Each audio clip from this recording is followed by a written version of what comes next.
네, 여러분 안녕하세요. 뉴스입니다. 내란 범죄를 저지르고 파면이 됐음에도 불구하고 참 뻔뻔하게 관저 퍼레이드를 벌인 윤석열 부부. 시민들은 이구동성으로 최소한의 염치도 없는 말종이다라는 격앙된 반응을 쏟아내고 있습니다.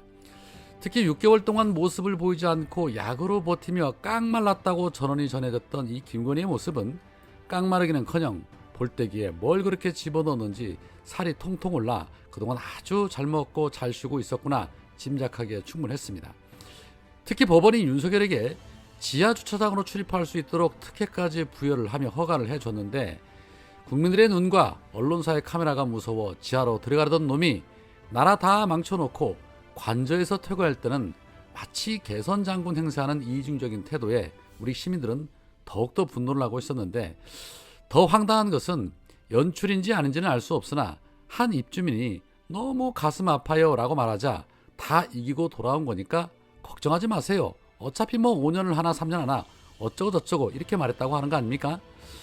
이자는 처음부터 대통령이라는 자리에 최소한의 책임감이나 사명감 같은 건 없었고 오로지 처가 식구 챙기기와 대통령 놀이에만 관심이 있었던 것입니다. 한 지휘자는 윤석열이 서초동에 도착을 하자 아버지 이건 아니잖아 라며 울다가 실신하는 일도 있었다고 하는데, 북한 김일성을 추종하는 것과 뭐가 다를까 싶습니다. 그리고 참모들에게는 53일 동안 구치소에 있었던 기간이 임기 중에 가장 빛났던 시간이었다. 그 시간 덕분에 국민들이 조금이나마 문제를 알고 깨어나지 않았나 싶다라는 배설도 토했다고 합니다. 그렇다면 답은 간단하죠. 영원히 깜빵에서 썩으면 되는 것입니다.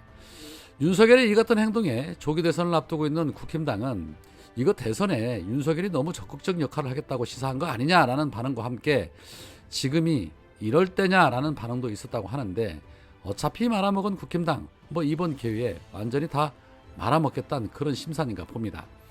박은정 의원은 윤석열이 관저에서 사저로 옮기자 이 윤석열이 보낸 당선 축하난을 오늘을 기다리며 잘 키웠다며 파면 축하난으로 다시 돌려주면서 메시지로 파면을 축하합니다, 국회의원 박은정이라고 써서 되갚아줬습니다. 이 박은정 의원의 행동 참 지혜롭습니다. 그걸 또 그렇게 돌려주는 센스, 그동안 이를 갈고 있었다는 거 아니겠습니까? 추미애 장관이 다 보는 눈이 있었던 겁니다. 물론 앞으로도 윤석열은 가만히 있지 않고 사제에서 계속 상황 정치를 이어갈 것입니다. 그래서 한덕수를 후보자로 내세우게 될 텐데, 지금 국힘당 의원 60여 명이 한덕수 출마를 촉구하는 공동성명을 검토하고 있다고 합니다. 여기서 이 60명이라고 한다면 당연히 친윤계들 중심일 것이고, 그 중에는 윤석열의 캐비넷에 걸려있는 자들도 상당수 포함이 돼 있겠죠. 오세훈은 돌아가는 모양새를 감지하고 어차피 안 되겠구나 싶었는지 오늘 불출마 선언을 냈습니다. 원래 그릇이 서울시장으로 만족하는 그릇도 그릇이지만 명태균 게이트에 걸려있는 게 있어서 자신이 없었을 것이고 윤석열 패거리들을 이길 자신도 없었다고 봐야겠죠. 한마디로 바짝 쫄은 겁니다. 오죽하면 안철수 같은 자마저도 오세훈은 가장 비겁한 자다라고 비판을 하겠습니까? 자, 그렇다면 국힘당은 사실상 윤석열 아바타 한덕수로 결론이 나 있다고 해도 과언이 아닐 듯합니다. 그런데 문제는 이 윤석열의 상황 정치가 생각보다 간단해 보이지가 않는다는 겁니다. 법원이 어제 윤석열에게 지하 주차장을 이용할 수 있도록 특혜를 준 것도 모자라서 이 월요일에 있을 첫 재판에서 법정 내 촬영을 허가하지 않기로 했다고 합니다. 대법원 규칙인 법정 방청 및 촬영 등에 관한 규칙에 따르면 촬영 신청 허가에는 피고인의 동의가 있어야 하지만 공공의 이익을 위해 상당하다고 인정이 될 경우에는 피고인 동의 없이도 재판장이 촬영을 허가할 수 있습니다. 이명박근혜 첫 재판에서 재판부가 촬영을 허가한 것도 국민적 관심 등 공공의 이익을 반영했기 때문입니다. 전대원 노태우가 내란절에 법정에 섰을 때도 촬영을 허가했는데 윤석열에 대해서만 유독 이상한 특혜를 주고 있는 부분, 이거 매우 심각한 상황이 아닐 수가 없습니다. 해서 직위원을 심판하지 않으면 자칫 내란죄가 직권남용죄 선에서 끝나지 않을까. 김용현 재판도 비공개로 진행을 하지 않나. 뭔가 사법부에 윤석열의 입김이 아주 크게 작용하지 않는 이상 이런 일들이 작용될 수는 없는 것인데, 조희대는 대체 윤석열에게 무슨 캐비넷이 걸려 있길래 국민들의 눈과 귀를 막으려는 것인지 이해할 수 없는 비상식적인 일들이 계속해서 이어지고 있는 부분에 대해 정말 심히 우려하지 않을 수가 없습니다. 그렇다면 어제 홍장원 차장이 우려했던 것처럼 선거에서도 상상할 수 없는 일들이 충분히 벌어질 수 있다는 점에서 정말 단단한 대비가 필요하다는 겁니다. 자, 그런 가운데 조국 혁신당이 독자 후보를 내지 않기로 결정을 하고 야권 유력 후보를 총력 지원하는 쪽으로 결론을 내렸습니다. 야권 유력 후보라 하면 당연히 이재명 대표에 대한 지원이겠죠. 잘 결정한 듯합니다. 적폐 기득권들이 총결집해서 이재명 정권을 막으려고 총력을 다하는데 힘을 보태주면 얼마나 좋습니까? 조선일보는 이재명 대표의 출마 영상을 왜 용산에서 찍었을까? 캠프의 빌딩 이름은 왜 하필 용산일까? 라며 가짠치도 않은 소설을 쓰고 있었는데 저런 추세라면 조만간 이재명의 변은 왜 똥색일까? 이런 보도도 나오지는 않았는지 모르겠습니다. 주술 정권과 결을 같이 하다 보니 매사가 다 이상하게 보이나 봅니다. 왜 많은 시민들이 이재명 대표를 연호하는지 차라리 그런 기사를 한번 써보시기를 권유합니다.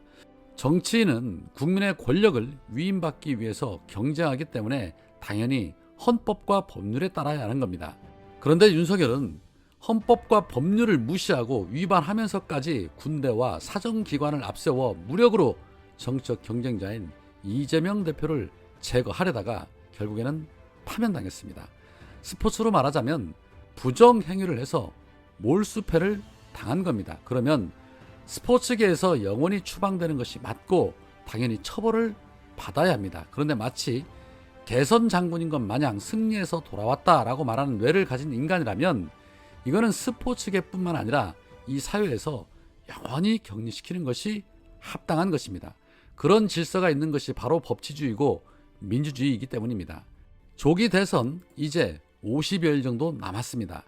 이재명 정부가 들어서면 그동안 무너졌던 헌법체제가 다시 재정비되고 내란 수계와 그 일당들은 부정행위 범죄를 저지른 부분에 대해서 그 합당한 대가를 치르게 될 겁니다. 해병대 예비역연대가 앞서 국회에서 기자회견을 했던 장면입니다. 다시는 역사에 이런 범죄자가 나오지 않도록 정말 특별법을 통해서라도 저는 이렇게 해야 한다고 생각을 합니다. 오늘 이재명 대표의 캠프 후원회가 출범했습니다. 지난 대선에서는 강금실 전 법무장관이 회장을 맡았었는데 이번에는 시민, 대학생, 전문가 등 각계 인사가 후원회를 이끕니다. 5.18 광주 민주화운동과 12.3 계엄전국에서 계엄군과 맞서 싸웠던 시민 김송희 씨가 후원회장을 맡았는데 김송희 씨는 5.18 광주에서 계엄군 총에 오빠를 잃었던 유가족이자 지난해 12월 3일에는 아들에게 내일 아침까지 소식이 없거든 죽은 줄로 알라라는 말을 남기고 국회로 나와 매일 광장을 지켰던 분입니다. 이에 김송희 씨는 이런 말을 냈습니다. 마침표가 찍히지 않는 민주주의라는 생각이 든다. 이재명 대표가 대통령이 돼서 편안하게 일상으로 돌아가길 바란다 라고 말입니다. 이게 우리 모두의 바람일 것입니다. 오늘은 여기까지입니다. 고맙습니다.